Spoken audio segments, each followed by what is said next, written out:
Has anybody been to New Zealand before? Fantastic. Well, anybody from New Zealand? No, all right. So in New Zealand, it's customary whenever you begin a talk to introduce yourself in Te Reo Māori, which is the indigenous language. So kia ora koutou means hello everybody. Ko Colin koutou ingoa. My name is Colin. Ireland the How? No, Ireland the How. I'm from Ireland. And it's lovely to be here. So you say tena koutou, tena koutou, tena koutou katoa. Welcome. Welcome. So head no apologies. Welcome everybody.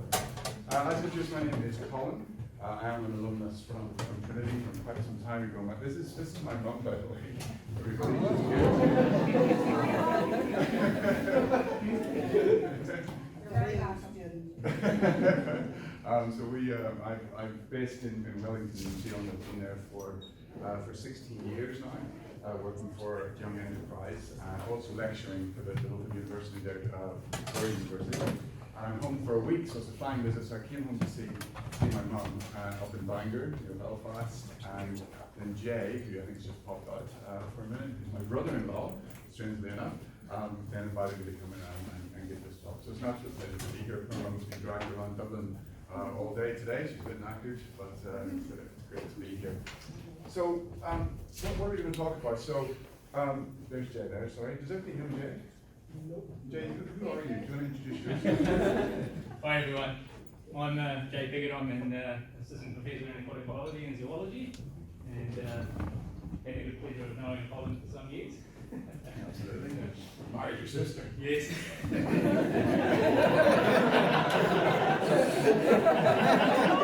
Enough said, so. Lovely girls you were. Yes, so whenever we were discussing this, we thought we'd talk a little bit about disruptions within education. And I was thinking about the best way to approach this in terms of doing Q&A or discussion. So I really want to know from you guys, would you be comfortable if I talk a little bit, maybe about 20-25 minutes, and then just open it up for a discussion? And that discussion will be quite wide-ranging as well. So if that's okay with you, that's, I'm seeing nodding heads and some people staring blank lips of drool.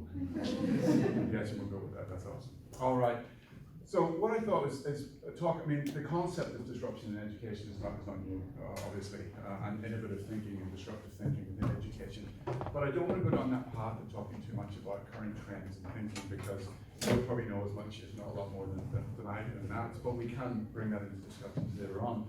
What I thought we would do is use this as a little bit of a case study, talk a little bit about why what I do in New Zealand, which I'll introduce a little bit more in a minute, why we've decided to be a disruptor, or whatever way you want to define that. So the why is a very important question, but then also maybe contextualize it, because with any disruption, it's unshakably contextual. So therefore, I think it's really important that I talk a little bit about the system within which we operate, to give you some background on how we disrupt and where we disrupt.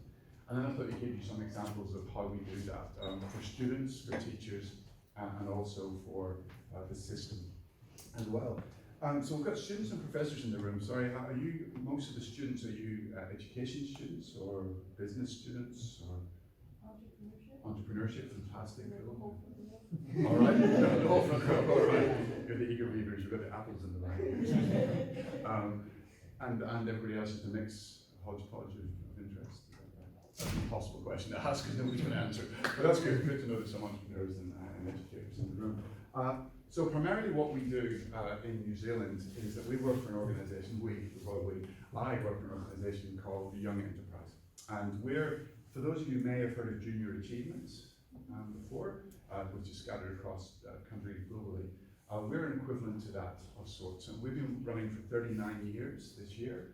And our idea is, broadly, is to create entrepreneurial mindsets in young people so that we can help New Zealanders prosper. Essentially, it's really that simple. And how we do that is through a variety of small programs, 1 day, 2 day, 3 day programs, which are usually sponsored directly from, could be BP, for example, would sponsor us to deliver some programs. But on the whole, our flagship program is called the YES program. And that is a program that runs for an entire year, where we get students to set up a business and run a business for a year. And that's from the conception of the enterprise right the way through to actually selling. So last year, for example, we had 3 companies. It's 4,000 students a year, which is equivalent of about 1,000 companies created. And we had of that, about 10% of them earned a profit after sales of over $40,000. And these are 16 to 18-year-olds that are making that much money. Underneath that, then it goes down quite dramatically in terms of income, but we do have over 50% will earn over $500, and the others will either just break even or lose some money. But the increase in terms of the profit margins that our students are making over the past 10 years is dramatic, because they're clicking into something big. And we've seen our numbers, which I'll talk about later, increase dramatically as well. Now, we have a gatekeeper in all of this. It's not like we go out selling it, promoting it, and saying, hey, whoever wants to join, come and join Young Enterprise. And the students go, I can make $60,000, I'm in. It doesn't work that way. We have a single point of failure, which is the teacher. So the teacher at any point can say yes or no to whether or not we go into the school to run this program, because it's extra work for them. So what it means is the fact that our numbers are going up is not through good promotion or through the fact that students are earning more money. It's the fact that the teachers in the schools are seeing the value as well as the students. So that's an awesome situation to be in. So that's the background in terms of where I'm from. As I said, what I want to talk a little bit about is why. So there's three reasons why disruption is really important in my book in terms of education. The first one is that the system is broken. There's absolutely no doubt about that. And again, contextually in New Zealand, this is what I'm referring to. The system's broken. I mean, a lot of you will know this phrase from Charles Dickens. Now what I want is facts. Teach these boys and girls nothing but facts. Facts alone are wanted in life. Plant nothing else and root out everything else, etc., etc. You get the gist of what he's saying, is that if you go back to Victorian times in education systems, it hasn't changed that much. We're still assessing through facts, which is absolutely astounding. And New Zealand's system has a big issue, but what we call the assessment tail is wagging the dog. And that's a phrase that I think will fit into a lot of different education systems around the world, but we have that. It's very real for us. So the system is broken, so we need some innovation and disruption in that. Secondly, this topic here, which everybody has been talking about for quite some time, it's now one of those buzzwords that people are probably a little bit tired of. I know I'm sick of talking about the future of work. A, because the future is already here, and B, because it kind of limits the lifespan of what you talk about. The future of work, you mention one thing, and the next day it's gone. But you know what that is, so I'll just use it so we're on the same page. Culturally, what we're talking about, the future of work in terms of students getting prepared to go into the work. It's quite clear, and again using New Zealand as the situation here, that our students are not being well enough prepared to go into the future of work. That is absolutely crystal clear. And how we know that is through a series of things. One is that we know from a lot of surveys, which I'll talk about in New Zealand, that these are the hot topics as employers are looking at in terms of what the future of work for them is going to look like within the next decade.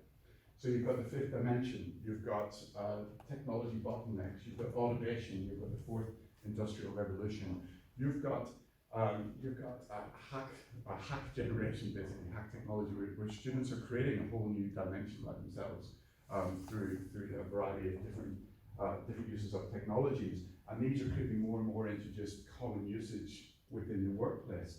But what we do have here in New Zealand, and I'm quite sure it's the same here, is this technology bottleneck concept, where how fast are we catching up with the concepts of technology as well to be put into use? So the companies hear about all of these great ideas and concepts, and young people hear about them and want to implement them, and they get to a point where there's this massive bottleneck of them not being implemented correctly. And so the companies are watching in New Zealand because they don't have the capacity to be able to catch up with it. So they're watching in Southeast Asia, or they're watching in Australia or Latin America, as other countries move on ahead of them because they're actually adopting and implementing the technologies, and they're going, we don't have the capacity, we don't have the staff, we don't have the money to implement it, etc., etc. So New Zealand, this is a real issue that our employers are talking about quite a bit. And automation and the fourth industrial revolution as well. These are terms, they're hot topics, they're buzzwords, you will have heard about them. So we know that. We also know from New Zealand, from a very recent survey done by EY, that within the next 3 years, 11% of jobs in New Zealand and Australia are going to be redundant. Now again, this is going to shock nobody in the room, but it should still, even though statistics can sometimes be where we're numb to them, it should shock us that the future of work, as understood by employers, means that it's going to change that dramatically in 3 years 1 in 10 jobs won't exist. That's major.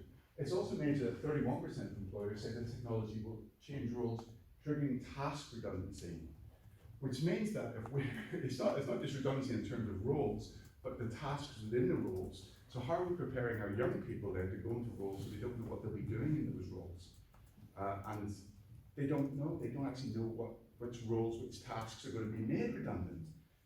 It's very, very difficult. 63% are struggling to forecast what those requirements will be. 13% will be of roles available will be brand new jobs, and how do you prepare people for brand new jobs? So these statistics, this is a very major piece of work here across all of Australasia. We're quite clearly saying to our young people, we don't know either. We have no idea what's coming. We're guessing that 1 in 10 roles won't exist. We're guessing that within the roles that still exist, we don't know what the tasks will be. We can't say. And how do you pass that down to young people and give them a degree of confidence that they're doing the right thing, they're choosing the right courses, they should go to university, or should they not go to university and go straight into a job? Well, it's impossible. It's really, really difficult. And what's happening is you get this arrogance of age that sneaks in, where you get people who have been doing business for a while, who are business people, who are teachers, they go, well, we don't know, but let me tell you anyway, because I think I know a few things. I've been around the block a few times, listen here. And so what we do is, what I find myself doing working with young people every day, is I tell them, oh, you should study that, or you should do that, or it's going to be like this. I don't have a clue. And if I'm doing that, and I'm the person giving these types of presentations, you can imagine how many other people in the business world are doing exactly the same thing. So we're guessing, we're absolutely guessing, which is terrifying. What we do know is that we are guessing what tasks and roles are going to be like, and we are guessing what types of skills our students are going to need. But this is a little bit safer. Digital knowledge, yeah. Analytical thinking, EQ, emotional intelligence, agility, collaborative ability to collaborate, which we're in university, which as we know, it's been slow to get people into that stage now, but it's happening. Globalization experience, that means job experience, workplace flexibility and values. So we can be pretty sure that these are the types of things we want to be passing on to our students. We don't have to guess too much of these. But what's really fascinating is this is not being translated into our young people. I just did a survey. I got 626 responses to 16 to 18-year-olds in New Zealand who are doing the program that I run. They say the most useful skills in the future when they go into the workplace, 86% said communication skills. Only 22% said digital literacy. 80% said problem-solving skills and 79 organizational skills. Most useful attributes, initiative, resilience, risk-taking. But then if you look down here, when I asked them, what are the skills that you have most developed? What are the skills that are strongest in you? And do they match what you think you're going to have to do? There's not, only 37% said that they feel confident that they have a good set of skills for organization, compared to 79 who are saying that's what I'm going to need. So you've got this terrifying gap of young people understanding what they should be doing, but not having those skills. That must be a horrible situation to be in. Oh yeah, I know I've got to do that, but I'm crap at that. But that's all right, it'll be okay. And it's a really worrying thing. 74% said they're uncertain about the future of work. 61 believe that they do have suitable skills, and only 68 believe that they're well prepared. So we've got a situation here where we're creating the future through guesswork. The students aren't believing us, basically. They're trying to believe us. You can see up here that they're trying to get it, but they're not really taking it seriously because they're not really developing their skills. And so what the result is this 74% going, I'm really worried about what happens next. So if this is our education system, and this was last month, so this is hot off the press. This is the first time I've actually released these figures. If this is what's happening in our education system, by the way, I also asked in this survey as well, is this interesting? Yes. Good. I sometimes just worry that I'm not falling asleep there. Oh no! Again. What I also asked in the survey, I asked, do you feel that your preparation, are you well prepared? Is your schooling preparing you well enough? And only 50% said yes, which which is really worrying. And so everything points to me that the system's not working, that we're still living the assessment tail wagging the dog. And what's happening is the students don't feel in any way, shape or form prepared to go into what the future of work is going to look like.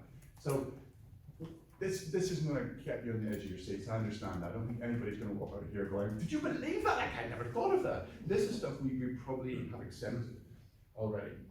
We also, and this fascinates me, we know in New Zealand that 0.25 billion is misdirected from an approximate 1.5 billion spent on L&D investment.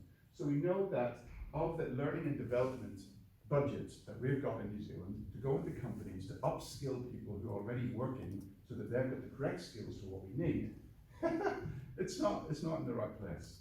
Nobody's taking this seriously. Nobody is saying, hang on, we've got this massive skill gap here between what we know we're going to have to do and what we've got, and yet the money's still going into things like leadership is a very important attribute to have in the office. Would you like, when somebody gets angry, how do you cope with that? I mean, seriously, and with all of this money that we could be using to actually get people ready for what's happening. And there's going to be a revolution in terms of technology and work skills that we need, there's no doubt about that. And that money being spent on skills for today rather than tomorrow. What we do know as well is that people who are now in the workplace are starting to realize that their skills are quickly becoming outdated. And we do know that there is a hunger for people to be upskilled, continuous education, continuous learning. We know that that's a reality as well. We also know that those over 50, roughly, are terrified of upskilling and learning new skills, particularly in technology. So there's got to be a way of us meeting those fears head on. Gen Z is the third reason why disruption in education is vital. Gen Z are a completely different generation than we've ever had before. Has anybody heard of Gen Z before? Just so I understand. Cool, okay. So it's the generation that comes after the millennials. So I'm not a Gen Z, but some of you may well be Gen Z, sneaking in there. Now, Gen Z are an interesting bunch. They're very different from millennials. Who are they? Born between 95 to 2010, so somewhere between 9 to 24 years old is the official term. I don't like how generations can just be put into years, that's silly, but we have to define it in some way. 30% of the worldwide population. It is huge. It is the biggest single generation ever to walk this planet. And responsible for 7% of total household spend, so that's over $3.4 trillion. This is a very, very important generation. More money has been spent on them already by marketing companies than any other generation that's gone before them. Because they want to understand what makes them tick, they want to understand how can we sell stuff to them. That's not too surprising. So this is a very important generation. They're very different. They're quite risk averse, they're quite independent. The big change about Gen Z from millennials is their purpose. Their purpose is environmental, it's #MeToo, it's gender equality, it's all of those things, because what they do is they're the first real generation that are digital natives. The millennials think they are, but a lot of millennials didn't really get into it until they were 10, when they got their first phone or device, while Gen Z were born with those devices in their hand. They've always known that. They've never known a time when they couldn't access the web to find what they needed. So they're the first genuine digital natives. So they get information like that. They can access anything immediately from anywhere around the world. And so they change, their purpose changes quite dramatically whenever you get information about something that's happening, like the shootings in New Zealand, for example. The Gen Zers here would have been within seconds, really, is that happening in New Zealand? Oh my God, that's terrible, that's racism. Immediately. And so the purpose ebbs and flows quite quickly. So they're a really fascinating bunch of young people, but they're very, very involved in the future of work. And they're constantly finding ways of panicking themselves, which is usually how we do it for them. So this is very real. The fact that the education system is broken, the fact that the future of work is a massive topic that is at the moment sitting in a very grey area where nobody's quite sure what's going to happen. We know something big's happening, but something big is really going to happen soon. And we know that Gen Z are a bit anxious about this. And you put that together and you think, we're a bit screwed, really. So we do need to make changes. That's the why, and why we're talking about this, and why I'm in the role that I'm in. I like to say that I work for a charity because I'm very altruistic, and I love young people, and I want to make the world a better place. But also I'm very driven by the fact that this conversation is in your face, real. and that what we're doing is a massive disservice, not only to our young people, but to ourselves and our communities if we don't deal with it and just pretend that our education systems are okay. They're not, they're crap, they're outdated, they're slow moving, we've got a real problem. And so the work that I do is really nice, is that I get to work with young people every day outside of an education system, or I get to break down the walls of that education system legitimately and play around with it. My title is Head of Impact, but all of us have a fun title at our charity, and mine is Chief Troublemaker. And that's what most people know me. So my job is to go and screw things up and play around with it. My old title used to be Dr. Yes, because yes, I'm a doctor. However, after 6 months, we find out Dr. Yes is in fact a very successful porn movie. So we thought probably not acceptable when I work with young people, so we changed that to Chief Troublemaker. That is a true story. It was a very bad morning. I walked in and had this email saying Dr. Yes, and I was like, ooh. I wasn't in it. Okay. So we have to change things. Now we have a framework here that we work in. It's our decision-making framework at Yes. And what we do is we understand that not everybody's going to come out of our program and be an entrepreneur. We understand that. It's just not everybody has that bravery or that risk-taking, that fire in them, or everybody's different. But what we do want to do is get people who are work-ready and in demand. That means we have to think about the future of work, about the skills and the attributes. We can't just go, oh yeah, no, you're a good leader, mate, you'll get a job. But the leadership, oh, he drives me bonkers. Well, it could be anything, that kind of, we just tick a box and send them off in the way. We have to be realistic that the future employers have to look at our kids and think, yes, you've got something that nobody else has, actually relevant skills. Internal innovators, what I call entrepreneurs. Most people will come out and be entrepreneurs. And that could be in any job that you do. It could be in the university, if you end up working here, it could be in the charity where I work, it could be at PwC. But you go in and you change, you have ideas and you change things from within an existing structure. So that's an entrepreneur. And that's very common that our students will hope to do that. Startups, obviously you've got the bravery, you've got the guts, you've got the fire in your belly to go out and try that. And then we have our CEOs and founders, and at the very top of our pyramid are disruptors. This area here takes us most work to get our disruptors up and ready. Down here, that's our smallest amount of work, but that's our greatest amount of students. So we balance our workload depending on what we think is most important. And as a charity, we're very lean, and so we have to be very careful. But we built that pyramid, we've got an inverse pyramid here, which helps us understand where our priorities are. We can change that when we need to, depending on supply and demand. We need to unlock the education ecosystem. We need to unlearn, we need to relearn, and we need to connect. What does that mean? Well, it means that we're doing things wrong now, so we need to open it up. And this is what I'm going to be talking about in a minute, about how we do that. We need to get the keys in there, and we need to basically say, in our case, to the Ministry of Education, we need to give them the finger, and we need to say, we're just going to do this, because honestly, you're moving too slowly. And we need to get in, we need to lock it, then we need to unlearn everything that we've done over the past few decades that we now know are not working, because people are, well, a little bit of that worked. Let's not throw the baby out with the bathwater. There's no baby! And then we need to relearn what actually worked, and then we need to connect beyond the classroom walls. And that's something that we're taking very seriously. Now, I've just come from a meeting, and that's why I'm late, I'm very sorry, with Junior Achievement over in Sandymount. The most difficult to find office in the Northern Hemisphere. But I did find it, and they are amazing at this part about the connection. I was really amazed about how they're doing that. So some people are doing it, for sure. What I wanted to do was just, as I said, that disruption is contextual.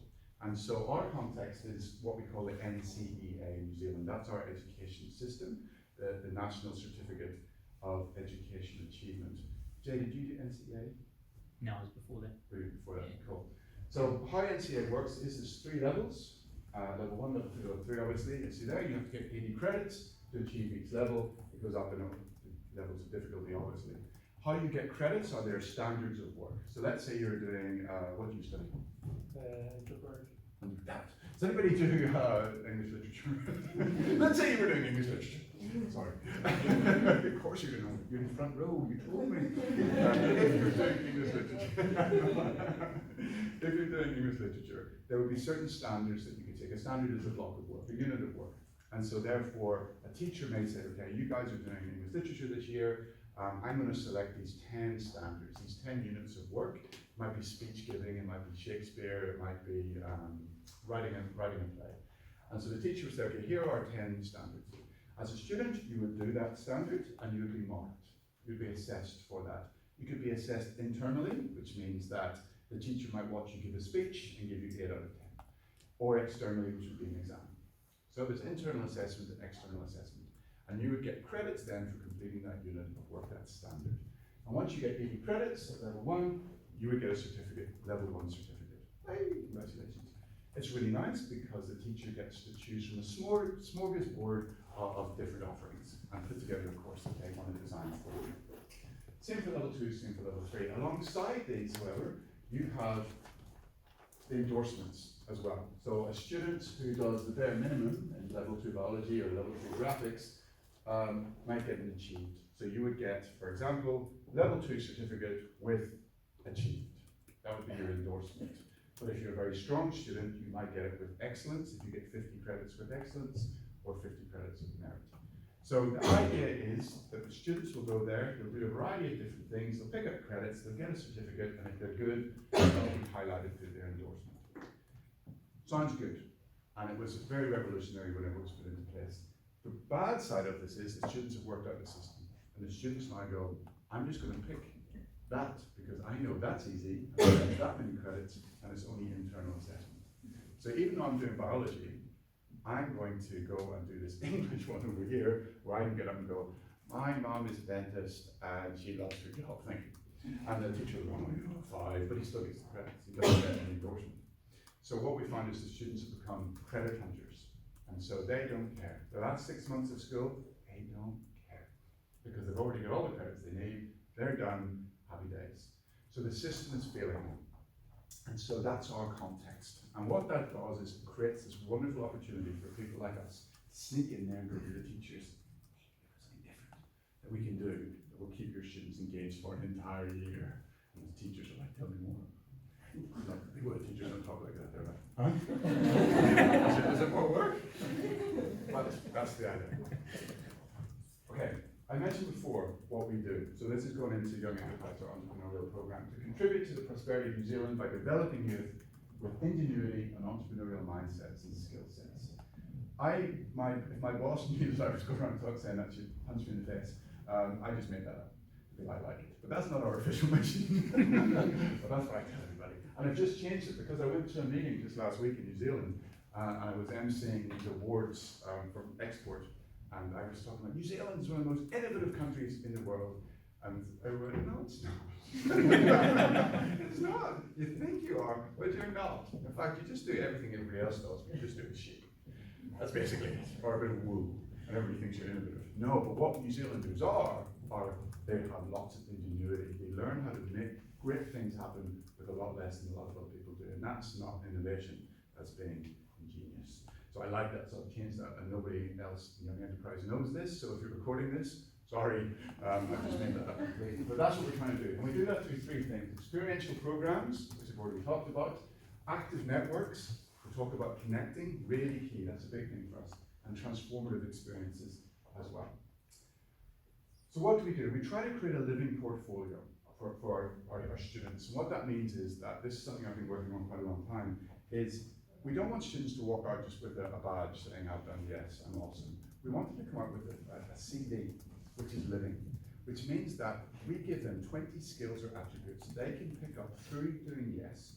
And beside that, we give them examples of how they can upload or download evidence that they have actually achieved that skill. So for example, if they're saying, I'm very good at communicating, which everybody writes on their CV, yeah? Rather, I'm an excellent communicator, and you get into your work, you're like, oh, shut up, leave me alone. Then you can actually show a video of you pitching your business concept, and then you put that in your CV. And so employers can look at it and think, right, this person is awesome at communicating or presentation skills. Or you can show evidence of leadership by getting your group mates, or your group, or your teacher, or other people to write a little one-liners, two-liners about how good you are, an example of what you've done. So it's a living CV of skills and attributes. So it's real. And we pick the skills and attributes that we're getting from employers who are saying this is what we're currently looking for. So it's not things like the students who have said before in that survey. It's not just communication, or it's not just leadership, or it's not just the usual ones. We're actually going to the employers and saying, what do you need? How can we prove that our students have what you need? So that's what we're trying to do with the living portfolio. We try to break that down into think, do, and know. So again, not revolutionary, but it's what we're trying to achieve, is to create this really agile approach to for our students. Last year we worked with 85% of all secondary schools in New Zealand. That's 376 schools. We had over 4,000 students from over 200 schools, 1,000 companies doing that particular program that I talked about. We sent 81 of our students overseas. I went on all of those trips. It was awesome. My wife didn't think so. RJ. I love her. I will treat her right. 88 students we had were team parent units. So we also decided we wanted to work with students who really needed a different way of approaching their career paths. And so that was team parents who they have a really tough time. And so we worked with a lot of those Rangatahi, or local Maori students, and we've created, hello, you're very late. Let's do some other stuff first. I just have to do some other stuff first. Much more important than you. So All the way over there. local Maori students. Now this is really important because our local Maori, sometimes they're not integrated well enough into our mainstream education. In fact, they're not, and they shouldn't be integrated into our mainstream education system. So what we did, we've taken our programs onto Marae, and Marae are the local centres of community for Maori, and we hold the sessions in their Marae, in their place of community, and it's really transformed their understanding of entrepreneurship and how they can achieve.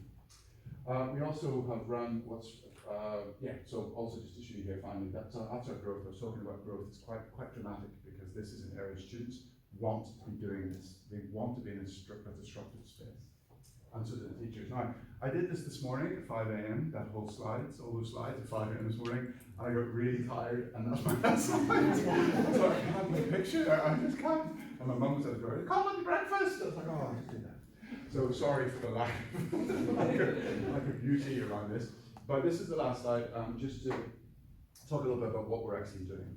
It's with the students. What they love about it is that we're going to schools and saying, okay, you can do a couple of things here. You can run this in your class, in a business studies class. So you can actually sit there as a teacher, and you can have your students in a corner, develop a business, and you're there to support them. You can do it that way. Or you can do it extracurricularly. So instead of students who maybe want to do soccer, or they want to play table tennis, they don't do that, they run a business. And so they can do it that way. Or you say to the school, you've got a lot of students who are sitting there scratching their backsides because they've got enough credits to get their level 3 or level 2 certificate.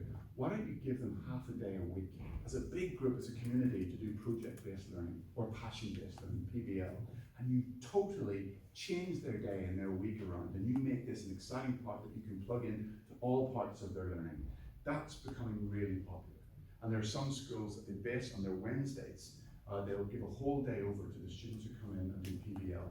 Some schools call it project-based learning, some passion-based learning, and they give up the day and say, okay, go. And we'll be here for you if you need us, but off you go. And the students love it, they absolutely love it. So that's one way we're doing that with the real-life problem solving. We give them a safety net. Now, a safety net in entrepreneurship is obviously almost a paradox, but what we do is that we have an agreement with the IRD. Is this, Michael, is this still interesting? Yeah. Okay. We have an agreement with the IRD, which is the tax body in New Zealand, that students don't have to pay any tax whenever they're with us. So for 1 year, these students can make $60,000 profit, as a group did last year, doing drop shipping. Have you ever heard of drop shipping? Yes. Cool. And they did this drop shipping, very simple concept. The speakers that clearly, you nodded as well. You're like, I know what it is. Drop shipping is whenever you get a product, then you buy it from Alibaba, for example. Just for China. Okay. Yep. You explain that. Yep. You explain. No, I mean it's like on Amazon, something like you can buy something from China, from your home, and it will send it to the USA directly, like that. Yeah. Just in the computer and a bank account for that. That's good. So So every time somebody buys it, and they click on it, click a link that you've created, you get. It's not that simple. There are many steps like, you know. I'll take over from here.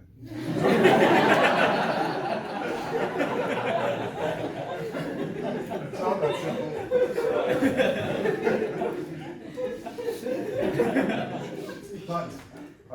But it can be that simple.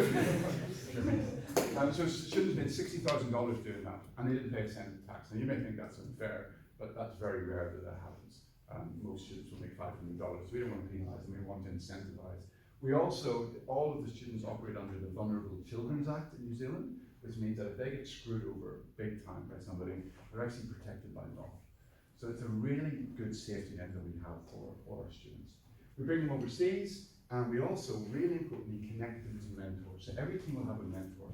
And so the mentors are a big part of our program. So these are real business people, real entrepreneurs who will assist and help and mentor the student across that year. We also have coaches who are what we call knowledge experts. So for example, while a mentor might take them across the year, if the student is, a team is particularly struggling with marketing and they're not getting any cut through, we may give them a knowledge expert on marketing that they can go to as well. The teachers love it because we use a program this year. It was the first time. It's one of the best things I've done in the role is I Qualify, which is an interactive platform that we put all of our resources onto, which means that teachers can use it whatever way they want. They can walk into a room and say, today we're looking at marketing. I want you to all turn on your devices, or we'll put it up on the screen, and here are lots of examples of how to do this. And you can take it home and play with it. Here's some tasks for you to do. And so the teachers get complete control over how they want to run YES in their classroom. Some use it all the time, some don't use it, but it's transformed the way that they can approach this. And it's really disrupted the way that students learn business and entrepreneurship, because it's no longer in a book. In fact, there's nothing in a book at all. And students have to, on this, they have to upload their evidence. So they'll get marks to show us them going out selling. They'll get marks to show us their pitch. And they have to upload onto this so the teachers can see all of that. Mentors, I mentioned roaming teachers. We hire second 7 roaming teachers who crisscross across the country. That's difficult to say, crisscross across the country. And they go into the classrooms and they support the teachers as well. So the teachers aren't just told, you're doing yes, and they go, that sounds awesome. And you go, see you next year, bye, have fun. We actually send teachers in to sit with them throughout the year and help them as well. That's disruptive, where teachers actually get help. Imagine a country and a system that did that. Now we have 7 teachers that we second out of positions who will do that full time, and it's being transformative. Reverse mentoring, the students know more than the teachers. I mentioned dropshipping. Most people, apart from you, you're an expert in dropshipping apparently. Most people don't know what dropshipping is.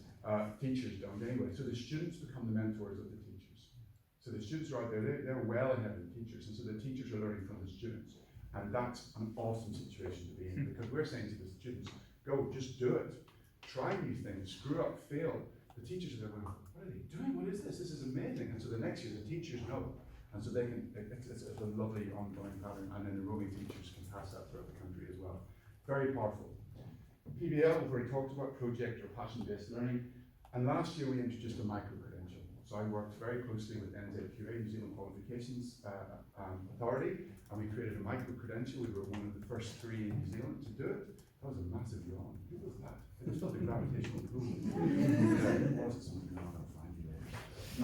But that's amazing, because the students at the end of it, even though they don't get credit necessarily for doing this, they will get a micro-credential that sits in their record of achievement. That they can say to a university, look, I've done yes, and under yes, they click on that, and this is all the skills, that living CV, that living portfolio, and then that's amazing. So we're trying to be disruptive as possible to answer the whys at the beginning that I introduced at the beginning of this session. It's not about facts, it's about giving students a kick up the backside to go and actually do something. Don't worry about the facts, go and try it. If you screw it up, that's fine. It's okay, that's entrepreneurship. That's what it's all about. You're going to screw up. We expect it. If you're not, you're doing something wrong. So we're trying to change that attitude. We're trying to get away from assessment and make it into a portfolio, a living portfolio. The future of work, what we're trying to do is get real-time feedback from employers, and we're trying to put that into a situation where students are aware of it and are acting on that information, so that we don't get any more surveys like I've done, with 61% or whatever it is are saying, I don't feel comfortable, I'm not prepared, I'm anxious. And then the last one is, and of course with that networking with mentors, real-time mentors, And the last one we talked about was full on, you know, this is what you want. You're worried about sustainability, you're worried about equity in the workplace, you're worried about this, this, and this. So we've got a huge social entrepreneurship angle where students can create businesses that meet their purpose and match their purpose as well. So not only are they making money, they're ticking their boxes internally as well. So, sorry for the kind of sparsity of that last slide. As I said, we kind of ran out of time because I had to go into my all round. But hopefully you've got a concept there what we're trying to do with young enterprise. Have I gone way over again? Okay, cool. What time have we got? Cool. We've got some time for more questions. Would you like that? Yes, sir. Two, sorry. The digital learning that they're not interested in. Yes. Have you any idea why that's the case? And secondly, are there students who are simply not interested in what you're doing, and what do you do in that case? Awesome question. So the first question, I think what's happened is that the students think that they're digitally illiterate enough. Yeah. And so therefore they're not anxious, but they're not thinking that's something that is needed because everybody does it, so this isn't a new thing to them. But I think the reality is very different. Their level of digital literacy is very different from the sense making and the data, the huge data that we need to collect is very different from the skill sets they have. So that worries me a lot that they're putting that on that low and suppress it. I think maybe they've got their head in science, possibly. The second one is that this is an opt-in program. So the vast majority of our students will want to be in the program and are quite fired up about it, and usually the teachers are fired up, but there will always be, and it's usually from the lower socioeconomic schools, where the teachers are so used to the students turning off that when the students turn off, they just go, okay, okay, it's another one. So we work, that's when the roaming teachers are absolutely vital, where they go in and spend a lot of time with their students as well. And we dangle incentives. There's a lot of incentives throughout the year that we dangle. It's actually run as a national competition. So at the end of every term, there'll be prizes for meeting certain milestones. And so we've developed that to create those real, tangible milestones, incentives and rewards. I'm just curious what interest you've had from big companies who know about this. A lot. Again, we're New Zealand, so you say big company, you've got to temper that in terms of, you know, 5 people working in a mother's kitchen is a big company sometimes. But for example, sorry Jay, I love your wife. I don't love your wife. That's wrong. And also possibly weird. Lovely girl. I totally lost my train. Yes, so for example, BP. BP is a company that has sponsored us for 25 years. Some people love that, some people hate that. Ironically, they sponsored the Sustainability Award.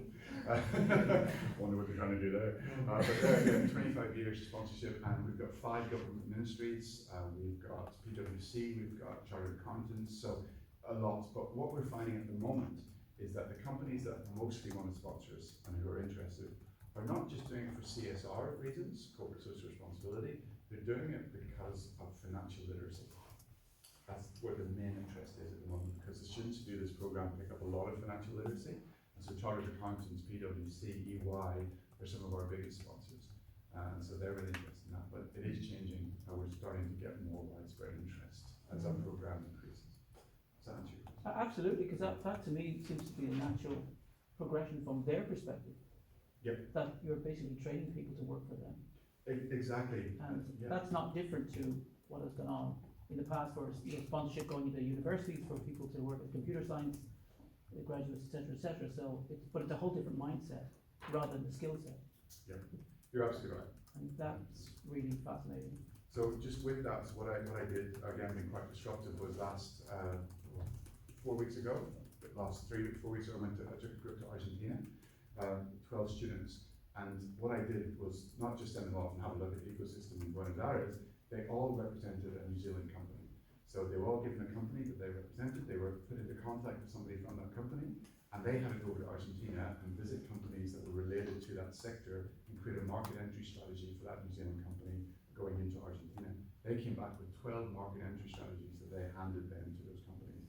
Now I didn't make any money out of it, but next time I will. You know, but you're absolutely right, because there's so much we can give to companies and make ourselves. We're a charity, we're a complete not-for-profit, but the more money we make, the bigger this can be, more disruptive.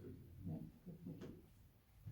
Yes, sir. I'm interested in to go back to the teachers and that sort of shift from their point of view, you know, moving away from the didactic mode to this much more active thing. So you've got the roaming teachers, but how else could you support the professional development of those teachers to get some recognition for actually engaging in this? And I would assume that actually some of them do find it quite difficult to adapt, and they do learn on the job, but there's this whole concept of scaffolding learning and getting it right. And Yeah, great question. So what we've done, we do a conference we hold a conference every year. It's called It's Business Time, very good. And we get all of the teachers will come to this conference where we hold a 2-day program of upskilling.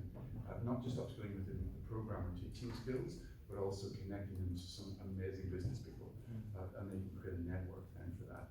Secondly, we have this year introducing recognition for teachers. So they'll get an award and get brought down to Wellington, get brought on stage every time we do 25 years of service or 20 years, 15, 30. So that what we're saying is we know this is tough, but we want you to look to how we recognize you. Now what that's done is not just tick a box of us saying well done. It's said to them, this is a rough journey. We're going to be with you all along that way. And that's, with the feedback we've got from that is amazing, that we're the only organisation that actually acknowledges and recognises what you've been through. So that's been good. Thirdly, the roaming teachers actually is massive, because they can use them in any way they want. They can use them virtually, so they can just send an email at any time. They can connect with their office hours, virtual office hours, or they will fly to them if they're having a really difficult time as well. So that level of hands-on development, professional development, is not to be sneezed at because teachers simply don't get that. There are teachers who find it too difficult to become the no person, absolutely. But what do we do in that situation? We take a step back for a year. We then put the roaming teacher back in there again. We have regional coordinators who deliver the programs in regions who will say, let me do it for you for a year. But you have to watch and you have to be there to support the students. So there's different ways that we have it. And they're all proving quite successful, but for every 5 schools that we get, we lose 1 every year. So we do have a lot of distance to it. Can I add a very quick other question? Yeah. What's the company in Sandy Mount that you went to? Junior Achievement. Junior Achievement. Yeah, I mean, Mum, do you have that bag, that red bag? They gave me this, I'm such a mummy's boy. They gave me this.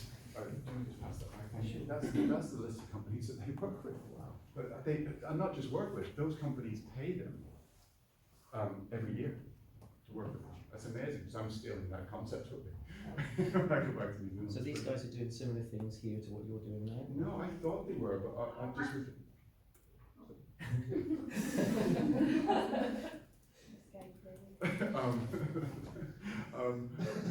is that your sister? She's watching me.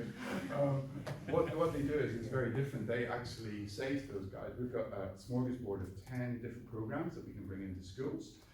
Would you like your volunteers, your staff to volunteer to run them in the schools? So it's a pure CSR thing, and they will train their staff to run those programs. So it's very different what we do, but a great concept. Thanks a lot. Has it been difficult to get buy-in from schools? Or what's the process? Do you go to schools and promote your program, or do they come to you? Good question. So we've been going for 39 years. So what that means is we've got a brand, and a trusted brand. So in fact, it's very easy for about 75% of our schools have done it for all 40 years, and they love it, and they never dream of ever dropping it because it's a part of their school. And when they win the regional final or the national final, they put the trophy up and tell everybody. So they love it.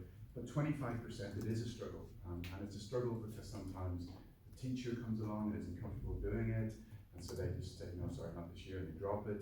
And what we do in that case, when we lose 25% of our revenue, is that we have a schools engagement manager who will go around schools and just try to pick up new business, give a breather to a school, and then go back. So sometimes we have schools come to us if they're the new schools, particularly PBL focused. But quite often we work quite hard in some of the rural schools. Because I did research within schools, and it's not easy getting in schools. No, that's why we're so lucky. 40 years, everybody knows us, they know we're not going to waste their time. And what that does, and this is a big disclaimer when I'm talking about being disruptive, is it lets us be disruptive, because we're in the system. both outside of the system. We're in the schools, but outside of the system. So we're very well placed.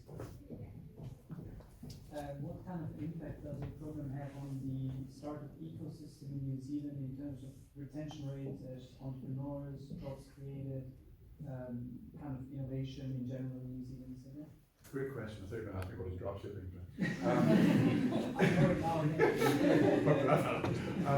Great question. So we've just done an alumni survey. So we've been going for 39 years. So we have over 40,000 alumni asking exactly those questions. We find that over 20% of all alumni, 21% of all alumni are entrepreneurs, are actually running their own business. That is an amazing statistics. And they've created almost 5,000 jobs from doing the YES program.